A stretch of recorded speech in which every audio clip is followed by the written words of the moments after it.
শ্রী রমন মহর্ষি একজন ভক্তের বিবৃতির সত্যতা স্বীকার করলেন আর কেন যে আত্মা স্পষ্ট হয়েও গুপ্ত তাও দেখালেন। এটা শরীর ইত্যাদিকে আত্মা বলে ভুল নির্ধারণ করার জন্য হয়। ভক্ত জিজ্ঞাসা করলেন, এই ভুল নির্ধারণ কি করে উঠল? মহর্ষি, চিন্তার জন্য।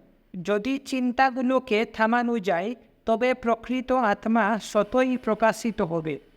ভক্ত, চিন্তা কি করে থামে? মহর্ষি, এদের আধার খুঁজো।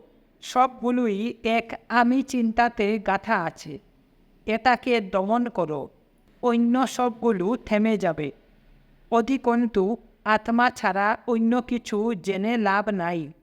যদি আত্মাকে জানা যায় তবে সবই জানা হয়ে যায়।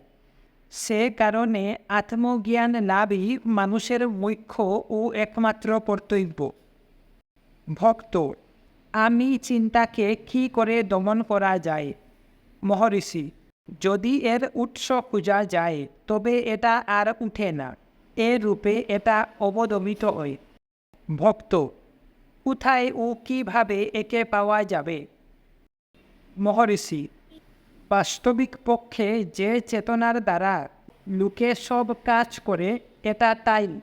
শুদ্ধ চেতনাই আত্মা। আত্মজ্ঞান লাভ করতে একমাত্র শান্ত হওয়াই যা করণীয়। ভক্ত, এর থেকে সহজ আর কি হতে পারে? মহর্ষি, সুতরাং আত্মবিদ্যা লাভ অতি সুলভ।